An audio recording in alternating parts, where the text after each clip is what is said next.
All right, so this is Mr. Andrew Tate's newsletter. Mr. High Net Worth Individual, the Lion, the topG. Top G, my mate.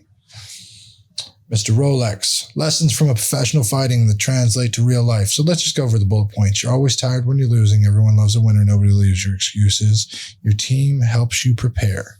Your opponent won't go easier on you if it's a busy day. The eyes always tell the truth. Fatigue makes cowards of us all. There's no payday without risk. There is payday without risk. Just time. Nobody is prepared to lose. It hurts too much. They'd rather not compete at all. Your opponent isn't as scared as you. You praise poker face. Will fool a lot of people. The basics pay off far more than the fancy bullshit. Be prepared to adapt. You're playing never lost a plan. Being entertaining gets you farther, faster. Being good is better than looking good. Being good is looking good, and how to teach the top. Every man is intimidated by your success. This is the key. How often do you toots talk about me fighting? Then did you know all about my career? When did nothing compare to what I did? They do not know or care. They just feel the need to prove themselves. This is super usable. Super. If you're a multimillionaire and people want to prove themselves to you. So they fantastic workers, blah, blah, blah, Forex champion, multimillionaire. That's what I teach here. Basically, it's just a bunch of extra bullshit. Further studies. You're always doing X. You're always doing Y. Pictures of some half-naked burned man that looks somewhat like him in the distance, but it's just him in Dubai. And there's really nothing about anything except for cost. Him and his apparently rapist brother, the H3 keeps talking about both of them being like human sex traffickers. I saw on another podcast. Everyone's talking about Andrew Tate.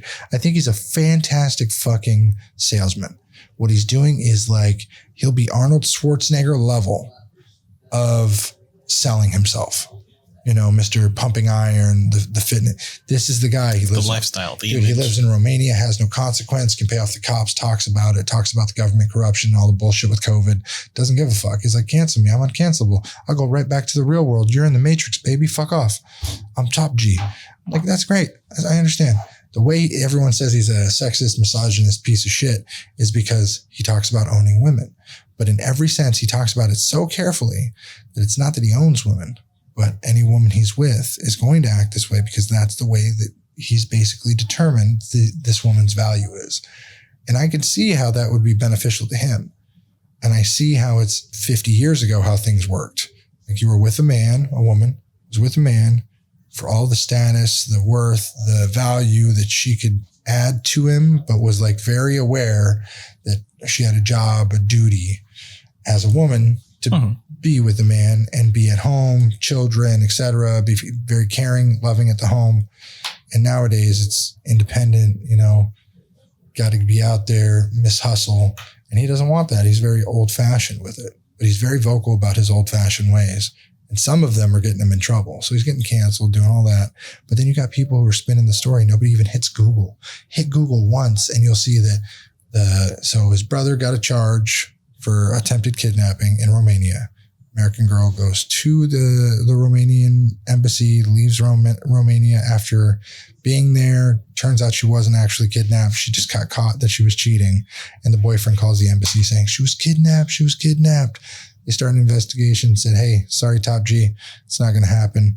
We got to take all your shit. So they take it, they give it back, they drop the charges.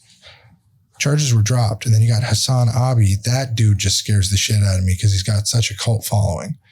I don't understand how this kid has such a cult following for views that in some cases are super radical. You know, burn the system, fuck everyone. It's crazy. But so this guy keeps popping up, and I guess he was on Aiden Ross and a couple other places. But he said that about the who goes downstairs, right? Mm-hmm. But he also said, that's how I would treat my woman, is like slap, punch, choke, slap, sex.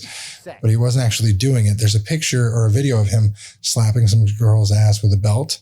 And then like 3 months later, after he got canceled and banned off the internet, he did it again with the same girl. And then she like told the camera, yeah, I wanted more, daddy, etc. Because it was intentional, apparently. He is so good at marketing himself like the Logan Paul twins.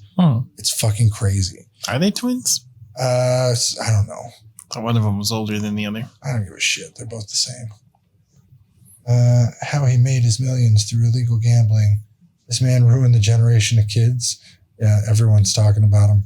But he over the last like month went on Fresh and Fit and all those like where they talk about girls and talk to girls and really went off. It was pretty crazy. Oh, apparently he was on fucking InfoWars. He's much younger here. I think that's old. Well, this show's also long since gone. It's a month ago. No, he's still up and running. InfoWars. I believe on so. What platform? He's like banned from everywhere. Internet. He had to make his own thing. Yeah, just on the internet. But when he was on Aiden's stream, he was 1 million plus viewers. It was crazy.